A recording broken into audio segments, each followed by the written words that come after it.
আসসালামু আলাইকুম রহমতুল্লাহ। কেমন আছেন বন্ধুরা? সবাই আশা করি ভালো আছেন।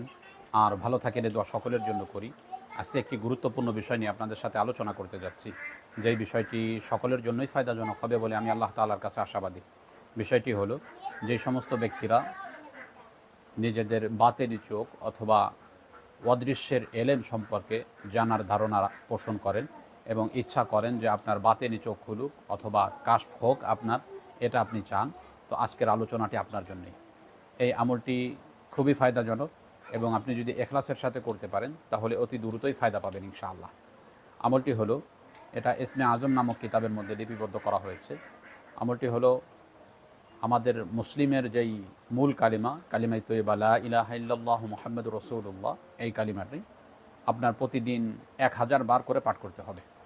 আপনি যদি প্রতিদিন কালিমায়ে তয়্যিবাকে 1000 বার করে পাঠ করেন, এভাবে যদি আপনি 40 দিন পর্যন্ত করেন, তাহলে আশা করা যায় এই 40 দিন আমল শেষ করার সাথে সাথেই এর মধ্যেই আশা করা যায় আপনার বাতেনি চোখ খুলে যাওয়ার কথা এবং আপনার কাশফ হওয়ার কথা ইনশাআল্লাহ।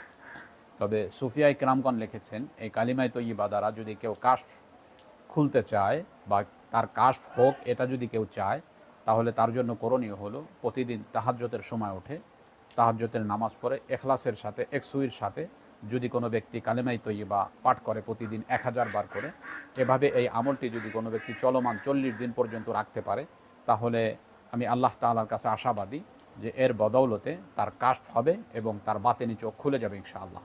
এবং এই বাতেনি চোখ খুলে যাওয়ার পরে তদবির জগতের যে কোনো বিষয় সে স্পষ্টভাবেই অনুধাবন করতে পারবে এবং বুঝতে পারবে এবং এর দ্বারা সে বহু দুর্লভ কাজকে সাধ্যের মধ্যে আনতে পারবেন ইনশাআল্লাহ। এই আমলটি খুবই চমৎকার। এখলাসের সাথে যদি করা যায় তাহলে আপনি নিজেই এর ফায়দা অবলোকন করতে পারবেন ইনশাআল্লাহ। অতএব যেই সমস্ত বন্ধুরা আমল করবেন তাদের জন্য আমি পরামর্শ দিব, অবশ্যই আপনি আমলটা সুফিয়ায়ে কেরামের কথার প্রতি লক্ষ্য রেখে প্রতিদিন তাহাজ্জুদের পরে যদি করেন তাহলে বেশি ফায়দা পাবেন ইনশাআল্লাহ।